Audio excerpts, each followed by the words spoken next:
দুধে ভাতে আমসত্ত্বে দিল ভরা খোশ। My name is ফান্টু। তুমি যদি ভাবো প্রসেনজিৎ কেবল একজন নায়ক ছিলেন, তবে তুমি পুরো গল্পটাই জানো না। একসময় যিনি 3 বার বিয়ে করেছেন, আবার কখনো পর্দার বাইরে থেকেও ছিলেন আলোচনায়। আজও তিনি বাংলার সবচেয়ে চর্চিত তারকা।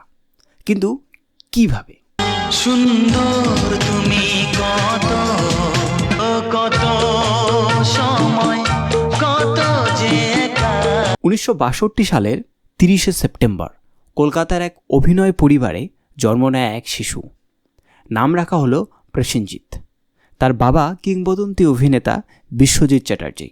সেই সময় মুম্বাইয়ের আলো ঝলমলে জগতে ব্যস্ত। কিন্তু প্রসেনজিতের শৈশব অনেকটা নিঃসঙ্গতায় ভরা।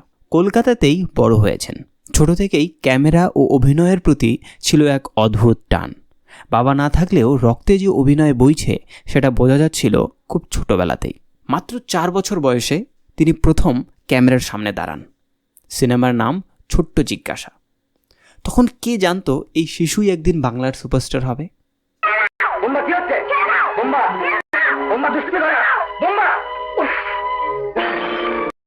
কিন্তু জীবনের সবচেয়ে বড় লড়াইটা ছিল তখনই। কারণ সবাই বলতো বাবার নামেই তো সুযোগ পাচ্ছে। আর প্রসেনজিৎ ঠিক করলেন তিনি নিজেকে নিজের নামে প্রতিষ্ঠিত করবেন। 80-র দশক বাংলা সিনেমার জগতে শুরু হলো প্রসেনজিতের দাপট। অমর সঙ্গী, বিয়ের ফুল, শ্বশুরবাড়ি জিন্দাবাদ একের পর এক সুপারহিট। বিয়ের ফুল ফুটলেই বাজবে বিয়ের বাজনা। ইস, এত কষ্ট করে বানিয়ে আনলাম, ফেলে দিলে। প্রায় 250টিরও বেশি সিনেমায় কাজ করেছেন। আর একটা সময় বাংলার হিরো মানেই ছিল বোমবাদা।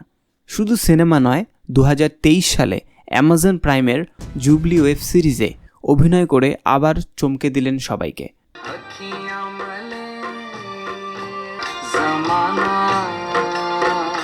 পাশাপাশি প্রযোজক হিসেবেও তিনি কাজ করেছেন। বিভিন্ন মানসম্পন্ন ছবির পেছনে ছিল তার পরিকল্পনা। জাতীয় পুরস্কার না পেলেও বাংলা ফিল্ম ইন্ডাস্ট্রির প্রায় সব পুরস্কারই তার ঝুলিতে।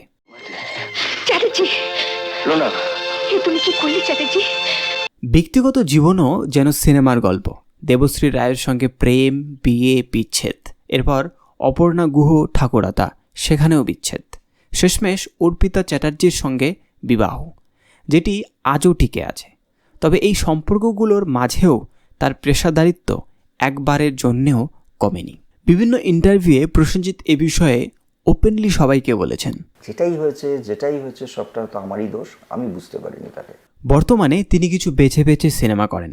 কমার্শিয়াল নয়, বরং কন্টেন্ট ভিত্তিক কাজ বেছে নিচ্ছেন। এই বাংলায় বাঙালির বেশে আনন্দেতে আছে। সঙ্গে নতুন প্রজন্মের সঙ্গে কাজ করে বাংলা সিনেমার ভবিষ্যৎ করার চেষ্টা করছেন। প্রসেনজিৎ শুধু একজন অভিনেতা নন, তিনি একটা সময়ের প্রতিনিধি, একটা প্রজন্মের আবেগ, বাংলা ফিল্ম ইন্ডাস্ট্রির চালিকা শক্তি। এখনও যখন পর্দায় আসেন হাততালির ঝড় ওঠে। তুমি কি মনে করো প্রসেনজিৎকে আজও বাংলা সিনেমার সুপারস্টার বলা যায়? নিচে কমেন্টে লিখে জানাও। আর এমন আরও গল্প পেতে অবশ্যই সাবস্ক্রাইব করে আমাদের পাশে থাকো।